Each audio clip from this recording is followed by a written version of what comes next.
എത്ര സമർത്ഥമായിട്ടാണ് RSS agenda നിഷ്കളങ്കമെന്ന രൂപത്തിൽ കേരളത്തിൽ നടപ്പിലാക്കാനായിട്ട് UDF സർക്കാർ ശ്രമിക്കുന്നതെന്നാണ് ഇന്നത്തെ മുഖ്യമന്ത്രിയുടെ പത്രസമ്മേളനത്തിലെ ചില പരാമർശങ്ങൾ സൂചിപ്പിക്കുന്നത്. അത് പ്രധാനം വന്ദേമാതരം സംബന്ധിച്ചാണ്. അതിൽ അദ്ദേഹം വളരെ നിഷ്കളങ്കമായി RSS അജണ്ടയ്ക്ക് ഒരു പൊതു സ്വീകാര്യത ഉണ്ടാക്കിയെടുക്കാൻ ശ്രമിക്കുന്നത്. അദ്ദേഹത്തോട് ചോദിച്ചപ്പോൾ അദ്ദേഹം പറഞ്ഞ മറുപടി ഇതിനകത്ത് വ്യക്തമാണ്. സർക്കാർ ഒരു നിർദ്ദേശം കൊടുക്കുമോ? അല്ല, ഞാൻ പറഞ്ഞല്ലോ, ഇതിൻ്റെ അകത്ത് സർക്കാരിന് ഇതിനകത്ത് കൃത്യമായ നയമുണ്ട്. അത് ഓഗസ്റ്റ് 15 അത് വളരെ വ്യക്തമാവും സർക്കാരിന്റെ നയം എന്താണ് ഈ കാര്യത്തിലെന്ന്. പിന്നെ നിയമം പാസ്സാക്കിയിട്ടുണ്ട്. നിയമം പാസ്സാക്കി പ്രസിഡന്റ് ഒപ്പുവെച്ച് അത് നോട്ടിഫിക്കേഷനായിട്ട് വന്നിട്ടുണ്ട്. ആ നിയമത്തിൽ അത് മുഴുവൻ പാടണമെന്നാണ് നിയമത്തിൽ അത് മുഴുവൻ പാടണമെന്നാണ്. ഏത് നിയമം അദ്ദേഹം പറയുന്നത്? RSSന്റെ അഭിപ്രായം കേന്ദ്ര നിയമം പാസ്സാക്കി പ്രസിഡന്റ് ഒപ്പിട്ടു എന്ന മട്ടിൽ അദ്ദേഹം അവതരിപ്പിക്കുകയാണ് ചെയ്യുന്നത്. അപ്പോൾ ആരെങ്കിലും പാടിയാൽ അത് ഇപ്പോൾ 15-ന് വിസ്മയം സൃഷ്ടിക്കുന്നത് 15-നല്ലേ അറിയുള്ളൂ. അവർ മുൻപ് ഉത്തരവ് പ്രകാരം ആരെങ്കിലും പാടിയാൽ കേന്ദ്ര നിയമം ഉണ്ടല്ലോ, മുഴുവൻ പാടണമല്ലോ. കേന്ദ്ര നിയമം എന്നുള്ളത് ഇപ്പോൾ എല്ലാവർക്കും ലഭ്യമാണല്ലോ. കേന്ദ്ര നിയമത്തിൽ എന്താ പറഞ്ഞിരിക്കുന്നത്?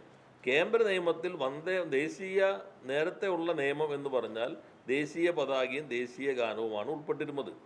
ഇപ്പോൾ അതിൻ്റെ കൂടെ ദേശീയ ഗീതം കൂടി പാടുമ്പോൾ ആരെങ്കിലും പ്രിവെൻറ്റ് ചെയ്താൽ, പാടണമെന്നല്ല, പാടുമ്പോൾ ആരെങ്കിലും പ്രിവെൻറ്റ് ചെയ്താലോ അന്ന് തടസ്സപ്പെടുത്തിയാലോ, പാടുമ്പോൾ ആരെങ്കിലും ഡിസ്റ്റർബൻസ് ഉണ്ടാക്കിയാലോ, ഇതാണ് രണ്ടെണ്ണം. ആരെങ്കിലും പാടുകയാണെങ്കിൽ അത് തടസ്സപ്പെടുത്തുക, ആരെങ്കിലും പാടുകയാണെങ്കിൽ അതിനകത്ത് ബഹളം ഉണ്ടാക്കുക. ഈ രണ്ട് പ്രശ്നങ്ങൾ വന്നാൽ 3 വർഷം വരെ ശിക്ഷ കിട്ടാം എന്നതാണ് പുതിയ നിയമം. അല്ലാതെ മുഖ്യമന്ത്രി പറയുന്നത് RSSന്റെ നിലപാടാണ്, കേന്ദ്ര നിയമമല്ല.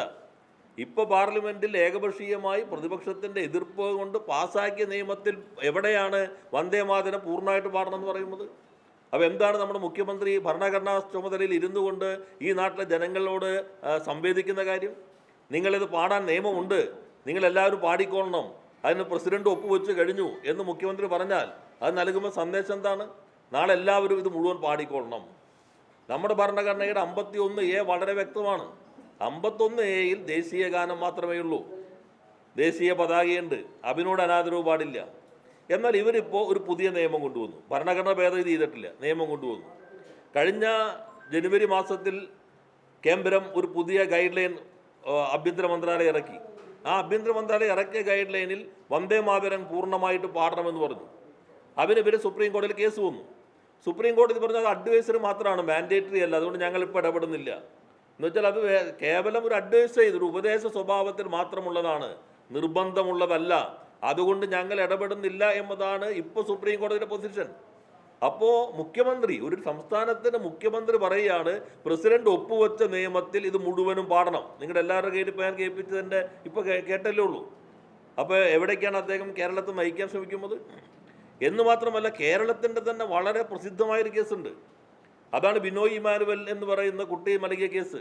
2 കുട്ടികളും യഹോവ സാക്ഷികൾ ദേശീയ ഗാനം ആലപിച്ചില്ല, അവരെഴുന്നേറ്റ് വീണു. അന്ന് സുപ്രീം കോടതി പറഞ്ഞു അത് ഭരണഘടനയുടെ മൗലികാവകാശം, 1 അഭിപ്രായ സ്വാതന്ത്ര്യം, 2 വിശ്വാസം, 19(1)(a)യും 25(1). ഇത് മൗലികാവകാശങ്ങളാണ്. ആ മൗലികാവകാശത്തിനെതിരാണ്, ഒരാളുടെ വിശ്വാസത്തിനെതിരാണ് ഗാനമെങ്കിൽ നിങ്ങൾ പാടേണ്ടതില്ല. പക്ഷെ ബഹുമാനിക്കണം, എഴുന്നേറ്റുമ്പോൾ മതി. ഹൈക്കോടതിയുടെ എല്ലാം വിധി അത് റദ്ദ് ചെയ്തുകൊണ്ടാണ് സുപ്രീം കോടതി വിധിച്ചത്. അപ്പോൾ ഭരണഘടനയിൽ പറയുമ്പോൾ ദേശീയ ഗാനം പോലും പാടണമെന്ന് നിർബന്ധിക്കാൻ ഭരണഘടനാപരമായോ നിയമപരമായോ കഴിയില്ല എന്ന് ഇന്ത്യയിലെ ഉന്നത നീതിപീഠം കേരളത്തെ ഒരു കേസിൽ തന്നെ പറയുമ്പോൾ, ഭരണഘടനയിൽ പറയാത്ത വന്ദേമാതരം, പുതിയ നിയമത്തിനകത്തും മുഴുവൻ പാടണമെന്ന് പറയാത്ത വന്ദേമാതരം, അത് മുഴുവൻ പാടണമെന്ന് നിഷ്കർഷിക്കുമ്പോൾ നിയമം പ്രസിഡന്റ് ഒപ്പുവെച്ചു, രാജ്യത്തിൻ്റെ നിയമമായി. ഏതൊരു ലീഡിങ് ക്വസ്റ്റ്യനാണ്, ആരെ ചോദിച്ചതെന്നറിയില്ല. ഈ നിയമമുണ്ട്, അതുകൊണ്ട് നിങ്ങൾക്കൊരു മറുപടി പറയാണ്ട് ലീഡിങ് ക്വസ്റ്റ്യൻ ആരോ സഹായിച്ചു കൊടുത്തതാണ്. ആ ചോദ്യത്തിന് മറുപടി ശരിക്കും അദ്ദേഹത്തെ ഇത് പറയാൻ നിയമമില്ലല്ലോ. അങ്ങനെ നിയമമുണ്ടോ വന്ദേമാതരം മുഴുവൻ പാടണമെന്ന്? ഇത് കുറേ കൂടി ഗൗരവമാണ്. കാരണം അവസാനത്തെ സ്റ്റാൻസുകൾ നമുക്കറിയാലോ. ഒരു മിനിറ്റ് താഴെയാണ് ദേശീയ ഗാനം, ഇത് 3 മിനിറ്റ് കൂടുതലാണ് വന്ദേമാതരം. അതാണ് ഹോം മിനിസ്ട്രിയുടെ നേരത്തെ ഗൈഡ് ലൈൻ വന്നത്. അപ്പം ഇവരാണ് അതുമായി ബന്ധപ്പെട്ട കേസ് വന്നത്. കേസിൽ അപ്പോൾ ഇടപെട്ടില്ല. പക്ഷെ മാൻഡേറ്ററി അല്ല, അഡ്വൈസറി ആണ്. ഈ ഘട്ടത്തിൽ ഇമ്മച്ചുവർ ആണെന്ന് സുപ്രീം കോടതി പറഞ്ഞു. പുതിയ നിയമം വന്നപ്പോഴും അത് മാൻഡേറ്ററിയെ പാടണമെന്ന് പറഞ്ഞില്ല. ദേശീയഗാനം പോലും പാടണമെന്ന് പറയാൻ ഭരണഘടനാപരവും നിയമപ്രകാരമായി വ്യവസ്ഥ ഇല്ല എന്ന് സുപ്രീം കോടതി പറഞ്ഞിരിക്കുന്നു. അപ്പോൾ RSSന്റെ സർസംഘചാലക് പോലും പറയാത്ത രീതിയിൽ നിയമം ഇതാ വന്നിരിക്കുന്നു, പ്രസിഡന്റ് ഒപ്പിട്ടിരിക്കുന്നു, ഇനി എല്ലാവരും റെഡി ആയിട്ട് ഇന്ന് മുതൽ കാണാപ്പാടം പഠിച്ചോ എന്ന് എങ്ങനെ പറയാൻ പറ്റും ഒരു മുഖ്യമന്ത്രിക്ക്? അതാണ് RSSന് പറ്റിയ ഒരു പൊതുബോധം രൂപപ്പെടുത്താനാണ് മുഖ്യമന്ത്രി ഈ പ്രയോഗം ബോധപൂർവം നടത്തിയിട്ടുള്ളത്. അദ്ദേഹം വളരെ സിമ്പിളായിട്ട് പറഞ്ഞില്ലേ, PMAY ലോഗോ ഞങ്ങൾ വയ്ക്കും, MOU ഒപ്പത്തിൽ ലോഗോ വയ്ക്കേണ്ടി വരും. എത്ര ലാഘവത്വത്തോട് എന്താ ഡീലപ്പോൾ? പൂർണ്ണമായിട്ടും ഇവർക്ക് കീഴടങ്ങുന്ന ഒരു സമീപനത്തിലേക്ക് എന്തുകൊണ്ട് പോയി? നേരത്തെ ആദ്യം തദ്ദേശ സ്വയംഭരണ വകുപ്പ് മന്ത്രി പറയുന്നത് കേട്ടു, ഇതിപ്പോൾ കുഴപ്പമില്ല, ചിത്രങ്ങളില്ല. പിന്നെ അദ്ദേഹം തന്നെ തിരുത്തി, ഞങ്ങൾ ലീഗ് പണിയുന്ന കൊടുത്തു പോലും വീടില്ല, കേരളത്തിൽ ലൈഫിന് വീടില്ലെന്നല്ല, ചിത്രങ്ങളില്ല എന്നല്ല അവർക്ക് അറിയാമല്ലോ. ഇപ്പോൾ മുഖ്യമന്ത്രി തന്നെ പറയുകയാണ് അത് വയ്ക്കുന്നതിന് എന്താ കുഴപ്പം, MOU ഒപ്പ് വയ്ക്കുന്നത് വേണ്ടി വരും. പിന്നെ അദ്ദേഹം ഈ വന്ദേ മാതരവുമായി ബന്ധപ്പെട്ട് നടത്തിയ മറ്റൊരു പ്രയോഗം, അതും വളരെ ഗൗരവമുള്ളതാണ്. അദ്ദേഹം പറഞ്ഞാൽ എന്താ, ചീഫ് സെക്രട്ടറി എന്ത് ചെയ്തു? കേന്ദ്രത്തിൽ നിന്ന് വന്നതാണല്ലോ, ചീഫ് സെക്രട്ടറി അത് ഫോർവേഡ് ചെയ്തു. അതാണല്ലോ ചെയ്യുന്നത്. ചീഫ് സെക്രട്ടറി കേവലം BJPയുടെ ഏജന്റാണോ? ചീഫ് സെക്രട്ടറിക്ക് വരുന്ന ഒരു കേന്ദ്രത്തിൻ്റെ സംവിധാനമാണെങ്കിൽ, സർക്കുലർ അല്ലെങ്കിൽ നിർദ്ദേശങ്ങൾ വന്നാൽ സ്വാഭാവികമായിട്ടും ഭരണഘടനയുടെ അടിത്തറ ജനാധിപത്യമാകുമ്പോൾ തിരഞ്ഞെടുക്കപ്പെട്ടൊരു ഗവൺമെൻറ് ഉണ്ട്, മുഖ്യമന്ത്രി ഉണ്ട്. മുഖ്യമന്ത്രിയോട് ചർച്ച ചെയ്യാതെ ഏതെങ്കിലും ചീഫ് സെക്രട്ടറി അത് നേരെ മുന്നോട്ട് അയക്കുമോ? ഇനിയിപ്പോൾ നാളെ പറയാണ് എല്ലാ സ്കൂളിലും സവർക്കറുടെ ഈ പാഠം പഠിപ്പിക്കണം എന്ന് എഴുതിയാൽ അപ്പോൾ ചീഫ് സെക്രട്ടറി നേരെ അയക്കും എല്ലാ സ്കൂളിലേക്കും. അപ്പോൾ മുഖ്യമന്ത്രി പറയും എന്ത് ചെയ്യാനാ, അവിടെ നിന്ന് വന്നതല്ലേ, ചീഫ് സെക്രട്ടറി അയക്കൂ, അതല്ലേ അദ്ദേഹം ചെയ്തുള്ളൂ. ഞങ്ങളുടെ നിലപാട് വേറെയാണെന്ന് പറയാൻ പറ്റുമോ? ചീഫ് സെക്രട്ടറിക്ക് കേന്ദ്രത്തിന് ഒരു കത്ത് കിട്ടിയാൽ സർക്കാരുമായി ചർച്ച ചെയ്യുമ്പോൾ എന്ത് നോക്കും? ആ കത്തിൽ നൽകുന്ന നിർദ്ദേശം, പ്രത്യേകിച്ച് ഇന്നത്തെ ഇന്ത്യയുടെ രാഷ്ട്രീയ സാഹചര്യത്തിൽ, അത് ഭരണഘടനാപരമായി കേന്ദ്രത്തിൻ്റെ അധികാര പരിധിക്കകത്ത് നിന്നിട്ടാണോ? സംസ്ഥാനത്തിന് അങ്ങനെ നിർദ്ദേശം നൽകാനായിട്ട് കേന്ദ്രത്തിന് അധികാരമുണ്ടോ? സംസ്ഥാനത്തിൻ്റെ ഏതെങ്കിലും അധികാരത്തിലേക്ക് കടന്നു കയറുന്നുണ്ടോ? അത് നോക്കിയിട്ടല്ലേ ഇത് താഴോട്ട് കൊടുക്കണോ വേണ്ടയോ എന്ന് തീരുമാനിക്കുക. അതല്ലേ തിരഞ്ഞെടുക്കപ്പെട്ട ഗവൺമെൻറ്റിൻ്റെ ഏറ്റവും പ്രാഥമികമായ ഒരു ഉത്തരവാദിത്വം. അതുപോലും ഇല്ലാതെ ഇനി എന്ത് സംഭവിക്കും? മുഖ്യമന്ത്രി പറഞ്ഞു വരുന്നതെല്ലാം ചീഫ് സെക്രട്ടറി താഴോട്ട് കൊടുത്തോട്ടെ. നാളെ ഏത് സംഗതി ഗാന്ധി കൊമ്മതല്ല, ഗോഡ്സെ അല്ല കൊമ്മത്, ബ്രിട്ടീഷുകാരാണ് കൊമ്മത് എന്ന രൂപത്തിൽ വന്നാൽ അത് അയച്ചു കൊടുക്കുമോ? അതിന് മുഖ്യമന്ത്രി ഉടൻ തന്നെ അംഗീകാരം നൽകുമോ? എങ്ങനെ കേരളത്തിലൊരു UDF ഗവൺമെൻറ്റിന് RSS ചെയ്യുന്നതിനേക്കാളും കടുത്ത രൂപത്തിൽ പ്രവർത്തിക്കാൻ കഴിയുന്നു? അതാണ് അതീവ ഗൗരവമായ സംഗതിയായിട്ട് നമ്മൾ കാണേണ്ടത്. പിന്നെ മെട്രോ നീക്കം ചെയ്ത് സംബന്ധിച്ച് അദ്ദേഹം പറഞ്ഞത്, അദ്ദേഹം കത്തെഴുതുന്ന നല്ല കാര്യം തന്നെ. പക്ഷേ രാജ്യത്തിന് നിയമമുണ്ട്, intermediate guide lines act, rules ഉണ്ട്, ചട്ടങ്ങളുണ്ട്. ആ ചട്ടപ്രകാരം ഒന്നുകിൽ ജോയിന്റ് സെക്രട്ടറി നിലവാരത്തിലുള്ള കേന്ദ്ര ഗവൺമെൻറ്റിൻ്റെ ഒരാൾ, അല്ലെങ്കിൽ DGP അല്ല DIG ലെവലിലുള്ള ഡയറക്ടർ ജനറൽ ഓഫ് പോലീസ് ആയിട്ടൊരു പോലീസിൻ്റെ മുതിർന്ന ഉദ്യോഗസ്ഥൻ ഈ നിയമം പറയുന്നത്. ഇവർ നൽകുമ്പോൾ അനുസരിച്ച് മാത്രമേ മറ്റേ നടപടി എടുക്കുള്ളൂ. അപ്പോൾ നേരിട്ട് കേരളം കൊടുത്തോ അതോ മോഡി വഴി കൊടുത്തോ? ഇതാണ് വ്യക്തമാക്കേണ്ടത്. നിയമമല്ല ചട്ടം വളരെ വ്യക്തമാണ് ഇത് സംബന്ധിച്ച്. ആരാണ് ഇത് സംബന്ധിച്ചുള്ള കാര്യം കൊടുക്കേണ്ടത് എന്ന് കൃത്യമായിട്ട് പറയുന്നുണ്ട്. അതിൽ ഈ ഭാഗം ആ ചട്ടത്തിൽ മൂന്നാമത്തെ ഭാഗമാണ്. Due diligence of intermediaries. ആ റൂളിനകത്ത് റൂൾ 3ന്റെ ഏറ്റവും ഒടുവിലത്തെ ഭാഗത്ത് പറയുന്നുണ്ട് ആരൊക്കെയാണ് ഇത് കൊടുക്കേണ്ടത്. നീക്കം ചെയ്യുന്നതിന് വേണ്ടി ഗവൺമെൻറ്റിൻ്റെ ഈ റൂള് പ്രകാരം ആർക്കൊക്കെയാണ് അധികാരം. അങ്ങനെ വൈലേഷൻ വന്നാൽ, അവമതിപ്പുണ്ടാക്കുന്നത്, കുട്ടികളെ സംബന്ധിച്ചുള്ളത്, അങ്ങനെയുള്ള കാര്യങ്ങൾ വന്നു കഴിഞ്ഞാൽ അത് കൊടുക്കേണ്ട ആളുകൾ ആരൊക്കെയാണ് എന്നുള്ള കൃത്യമാണ്. ഒന്ന് joint secretary or an officer equivalent in the rank, അതാണ് ഒരാൾ. രണ്ടാമത് deputy inspector DIG of police. അപ്പോൾ ആരാ കൊടുത്തത്? അതല്ലേ വ്യക്തമാക്കേണ്ടത്. അല്ലാതെ എങ്ങനെ മാറ്റും? ഓട്ടോമാറ്റിക്കായിട്ട് സിസ്റ്റം വരണമെങ്കിൽ ഇതിനനുസരിച്ച് കത്ത് കൊടുത്തിട്ടുണ്ടാവണം. അപ്പോൾ അത് അദ്ദേഹം തന്നെ അന്വേഷിച്ച് വ്യക്തത വരുത്തേണ്ടതാണ്. പിന്നെ മറ്റത് വളരെ എളുപ്പത്തിൽ തന്നെ ഇപ്പോൾ വ്യക്തമായല്ലോ. ഈ യൂത്ത് കോൺഗ്രസിൻ്റെ അഖിലേന്ത്യാ സംസ്ഥാന പ്രസിഡന്റ് കൂടിയായ മന്ത്രി ഡൽഹിയിലാണെന്ന് തോന്നുന്നു പറയുന്നുണ്ട്. ഞാനാണല്ലോ യൂത്ത് കോൺഗ്രസിൻ്റെ അധ്യക്ഷൻ, അവർ യൂത്ത് കോൺഗ്രസിലില്ല. നിങ്ങൾ കേട്ടിട്ടുണ്ടാവില്ലേ? ഒരു ഭാഗം കേട്ടുള്ളൂ ഡൽഹിയിൽ. ഞാനാണ് യൂത്ത് കോൺഗ്രസിൻ്റെ അധ്യക്ഷൻ, അവർ യൂത്ത് കോൺഗ്രസിലില്ല.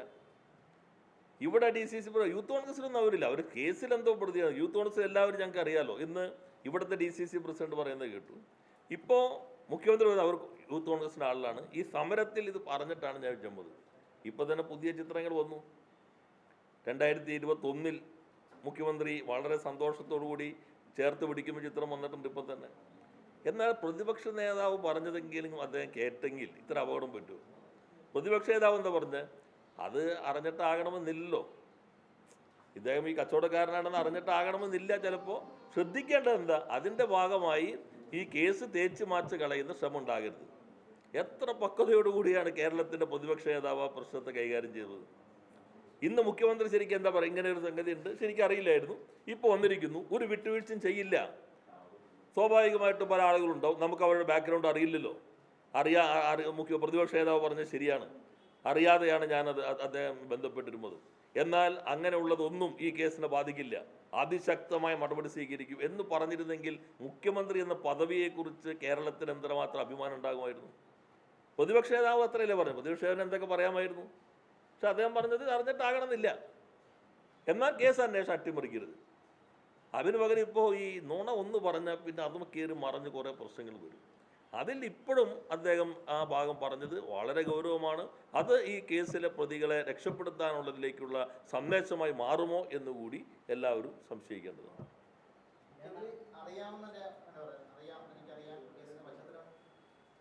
അത് അദ്ദേഹം അറിയാമെന്ന് പറഞ്ഞല്ലോ. അറിയാമെന്ന് പറഞ്ഞത് നവകേരള സദസ്സിൽ അടിയേറ്റു.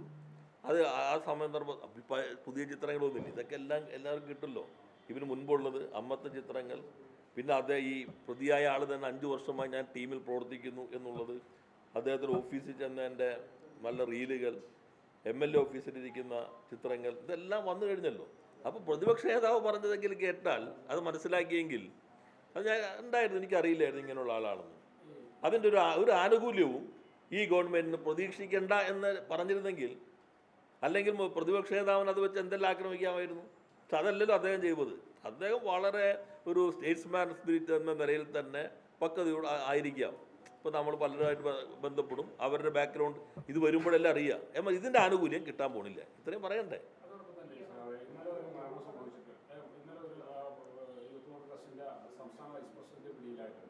അതായത് ഒരു RSS നേതാവിന് റെയിൽവേയിൽ ജോലി തരപ്പെടുത്തി കൊടുക്കാൻ 24 ലക്ഷം രൂപ വാങ്ങി ആണ് ഈ പെരുമ്പാവൂർ സ്വദേശിയായിട്ടുള്ള വൈശാഖൻ പിടിയിലായത്. ശ്രദ്ധയിൽപ്പെട്ടിരുന്നു ആ കാര്യം? ഞാൻ ഡീറ്റെയിൽസ് കണ്ടില്ല. യൂത്ത് കോൺഗ്രസിന്റെ നിലവിലെ അല്ല, ഇപ്പോൾ വന്നിരിക്കുന്ന ഈ കേസുകളിൽ വന്നവരുടെ ബന്ധങ്ങളാണ് കണ്ടിട്ടുള്ളത്. മറ്റേ ഞാൻ എൻ്റെ ശ്രദ്ധയിൽപ്പെട്ടിട്ടില്ല. യൂത്ത് കോൺഗ്രസിന്റെ സംസ്ഥാന വൈസ് പ്രസിഡന്റാണ്. ഇനിയിപ്പോൾ അവർ നിഷേധിക്കുകയായിരിക്കും, അതുമില്ല എന്ന് പറഞ്ഞിട്ട് നോക്കാം. പുറത്തായി.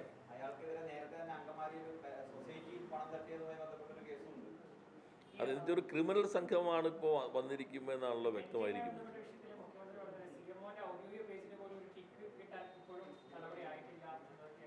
അത് അദ്ദേഹത്തിൻ്റെ IT ടീമിനോടാണ് ചോദിക്കേണ്ടതാണ്, അത്രയും ഇത് പിടിപ്പുകേടുണ്ടോ എന്നുള്ളത്. അതാകാൻ വഴിയില്ലല്ലോ. കാരണം ഇപ്പം ഇത് കാണേണ്ടത് ഈ റൂൾ അനുസരിച്ചല്ലേ പ്രവർത്തിക്കുള്ളൂ. ചിലപ്പോൾ അവർ ഒന്നുകിൽ കോടതി ഉത്തരവ് വേണം, അല്ലെങ്കിൽ ജോയിൻറ്റ് സെക്രട്ടറി റാങ്കിലുള്ള കേന്ദ്രത്തിൻ്റെ ഒരു ഉദ്യോഗസ്ഥൻ, അപ്രോപ്രിയേറ്റ് ഗവൺമെൻറ്റിൻ്റെ ആ റാങ്കിലോ തത്തുല്യമായ റാങ്കിലോ ചുമതലപ്പെടുത്തിയ ഉദ്യോഗസ്ഥൻ്റെ റിപ്പോർട്ട് വേണം, അല്ലെങ്കിൽ നേരത്തെ പറഞ്ഞ പോലെ ഡയറക്ടർ ജനറൽ ഓഫ് പോലീസിൻ്റെ ആ റാങ്കിലുള്ള ആളുടെ ഇത് വേണം. അപ്പോൾ ഇതിൽ ആര് കൊടുത്തതെന്ന് പറയണം. അല്ലാതെ ഇത് വരുമ്പോൾ തന്നെ നേരത്തെ സെറ്റ് ചെയ്ത് വെച്ചിട്ട് അങ്ങനെ ഓട്ടോമാറ്റിക്കായിട്ട് പോവും.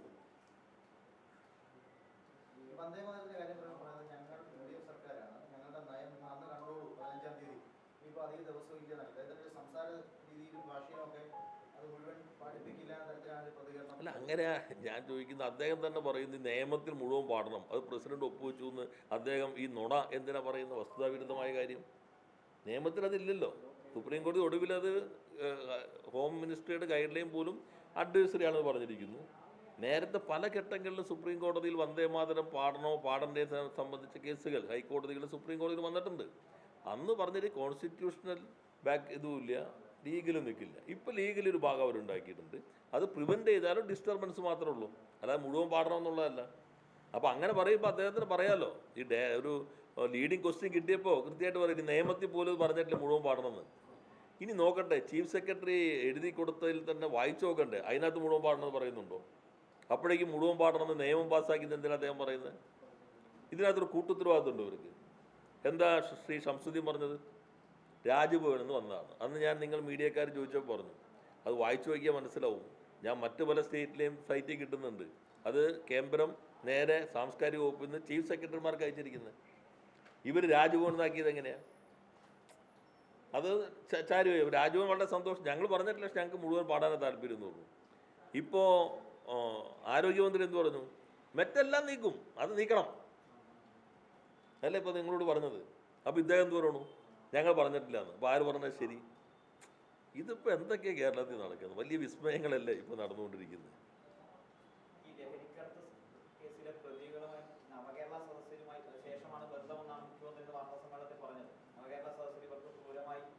അല്ല, നല്ല ഊർജത്തോടു കൂടിയാണോ വിട്ടേന്ന് ആലോചിച്ചാൽ മതി.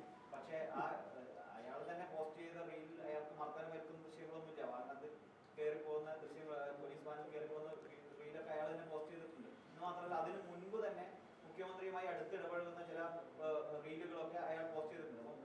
അപ്പം കേവലം ഒരു സെക്കൻഡുകൾ മാത്രം നിൽക്കുന്ന നിലയിലുള്ള നുണകളാണോ മുഖ്യമന്ത്രി? അല്ല, അതാണ് വീണ്ടും പറയുന്നത്. നമ്മളിപ്പോൾ നിങ്ങൾ ചിലർ വിളിച്ചു ചോദിച്ചുകൊണ്ടാണ് ഞാൻ നിൽക്കട്ടെ. അല്ലെങ്കിൽ പിന്നെ ഇത് ജോലിയാക്കി എടുക്കാൻ പറ്റും എല്ലാ ദിവസവും ഓരോ ഇതിനകത്തും. ചിലത് പറയാനുണ്ട് ഈ വന്ദേമാതരം ഒന്ന് പ്രതികരിക്കണം എന്നൊക്കെ ചിലർ വിളിച്ചു ചോദിച്ചുകൊണ്ടാണ് ഞാൻ പറയുന്നത്.